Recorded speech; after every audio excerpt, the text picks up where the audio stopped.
こんにちは、ゴンズです。今日ご紹介する本は、流山がすごいという作品で、大西康之さんが書かれた一冊です。私は30歳で企業を目指しているのですが、この本を読んで、私のように仕事と生活の両立を考えている方に、ものすごく学びがあると感じました。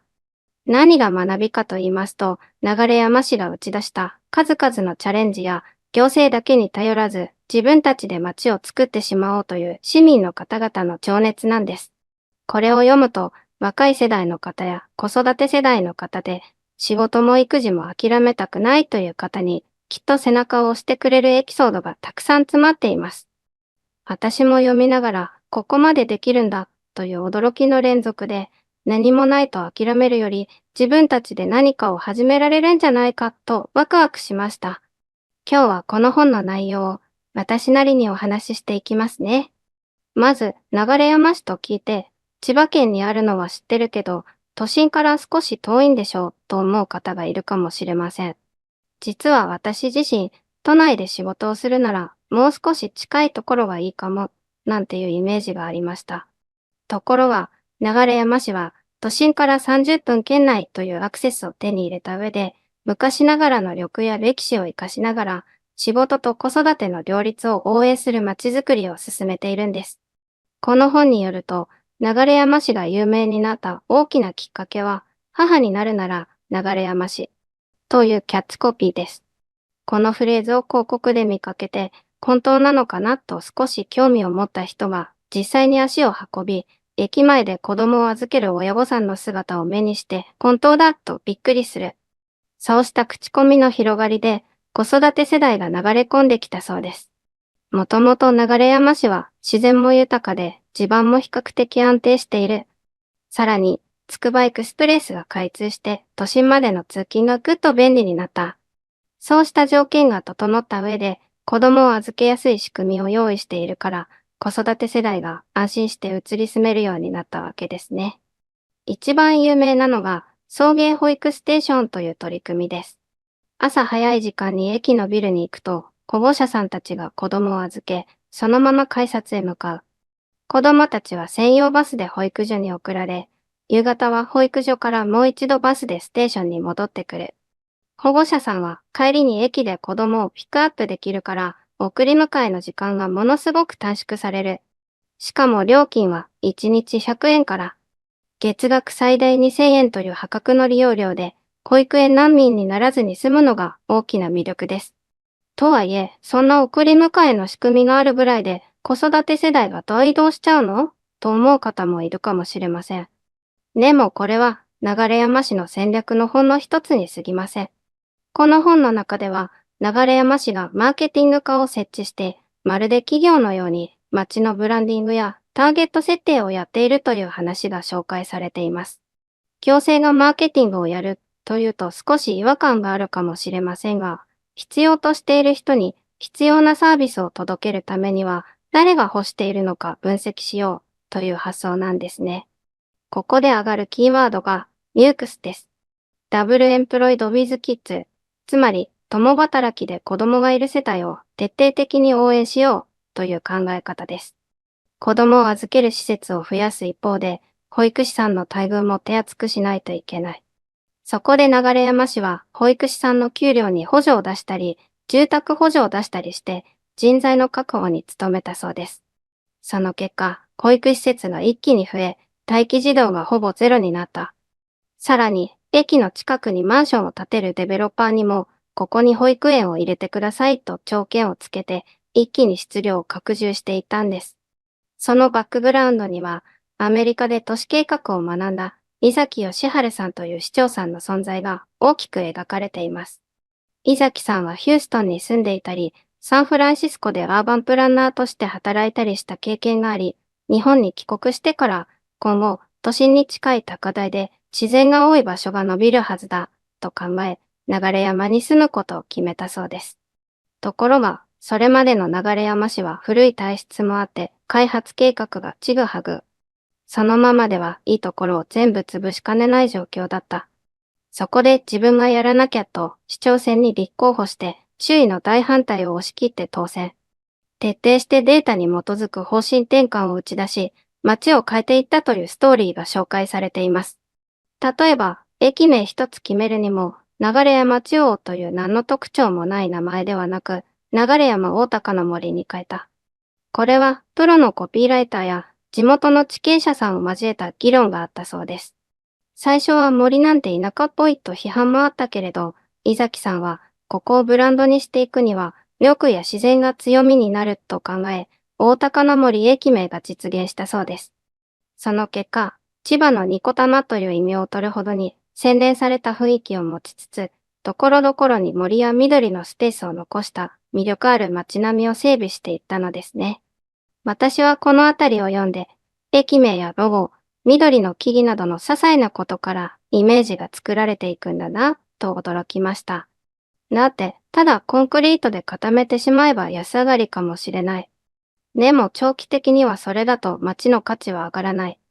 緑を大切にして景観にも気を配れば、むしろ土地やマンションの価値が上がって税収も増え、結果的に街全体が豊かになっていくわけです。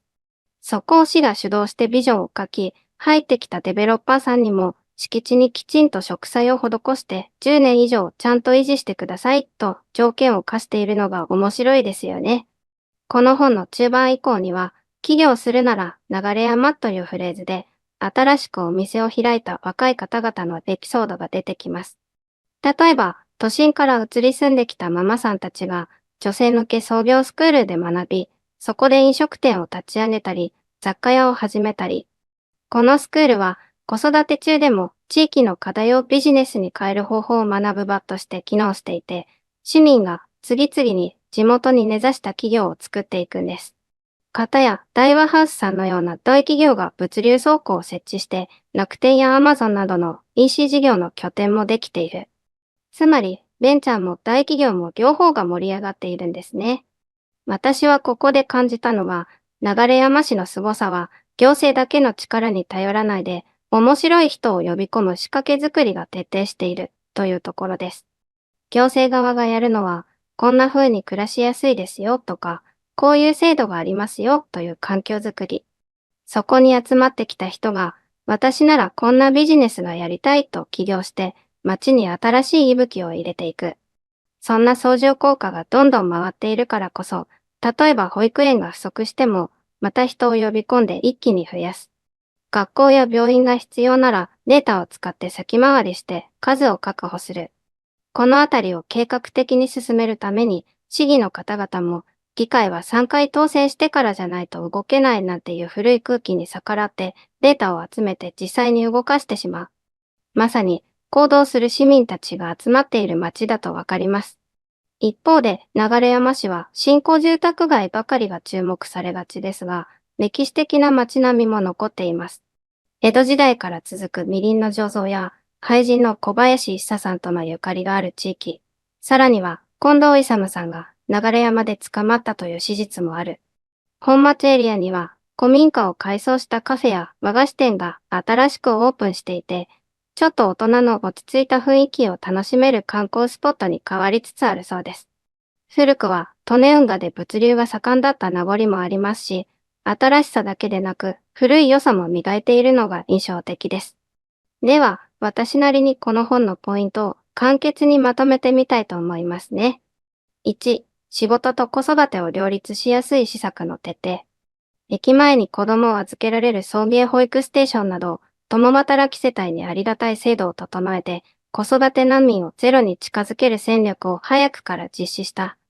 2、徹底したマーケティングとターゲット設定。共働き子育て世帯を明確なターゲットにし、母になるなら流山市というキャッチフレーズを作り、抜群の知名度アップにつなげた。行政の中にマーケティング課を設置し、デベロッパーとも連携しながら理想的な街づくりを進めている。3、Y を自分たちで作る市民。創業スクールの設置や女性向けサテライトオフィス事業など、街の課題を企業という形で解決していく面白い人材がどんどん集まっている。大企業や自治体の支援のもと、新たな事業が頻繁に生まれている。4、歴史や緑を大切にしたブランド戦略。大高が生息していた森を残したり、古民家を改装した観光スポットを作ったりして、新興住宅街だけにしないという姿勢。千葉のニコタマと呼ばれるおしゃれさと、昔ながらの良さの両方をアピールしている。こうしてみると、流山市には子育て世代が安心して暮らせる街を前面に出しながら、ビジネスや観光も含めた大きなビジョンがあるのがわかりますよね。私も読んでいて、正直、ここに住んだら仕事も育児も楽しくやれそうと感じました。特に駅前の再開発と緑地の融合が進んでいて、街を歩くと雑木林があったり、商業施設があったり、どちらも中途半端ではなくしっかりと設計されている。これは行政だけではなく、市民一人一人が何らかの形で面白いことをやろうという動きを続けてきた結果だと思います。デメリットや注意点を挙げるなら、やはり人口が急激に増えると、学校の教室が足りなくなったり、保育の質が追いつかなかったりする懸念があったようです。実際に本書でも、母になるなら流山市と言われたけど、学校に入れなくて困ってるという声も取り上げられていました。ただ、市議の方が先回りして今はすぐに入ってこないでと、あえて発信するケースもあり、それもデータで対策しているというから面白いですよね。早めに学校を増やす工夫をするなど、常に短期的な問題と長期的なビジョンの両方を見ながら舵を切っているところが、この町の強みだと思います。最後に、この本から学べることを簡単にまとめますと、私は自分たちが住みたい街を作るのに、誰かの許可を待たなくてもいいんだというところが大きなメッセージだと感じました。もちろん行政のバックアップは必要ですが、そこで行動するのは市民自身。仕事も育児も諦めない。地方だからといって何もできないわけじゃない。街を支える人と、それを利用して新しいビジネスを始める人が協力すれば、こんな風に次々と夢のような仕組みを実現できるのかと、本当に勇気をもらえます。この本は、忙しいビジネスパーソンの方こそ、一読の価値があると思います。特に、リモートワークの普及から地方移住が気になっている、子育てしながらキャリアを続けたいという方にはうってつけです。保育園難民なんて言葉が話題になるぐらい、都市部ではまだまだ枯渇が厳しいのが現実。でも少子族を伸ばせば、こうやって整備された街がある。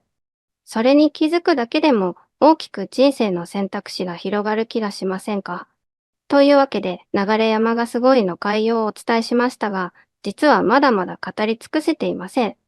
市内で活躍するサッカークラブの熱いストーリーや EC 物流の巨大施設が市民の雇用を支えつつ災害時の拠点にもなる話など読み応えのあるエピソードが盛りだくさんです。歴史も深くて、江戸時代からのみりん文化が一茶さんとの交流につながっていたり、近藤勇野さんがここで捉えられたという史実もあり、随分面白いエピソードもあります。現代の急成長と過去の歴史、両方を合わせて味わえる貴重な一冊だと思います。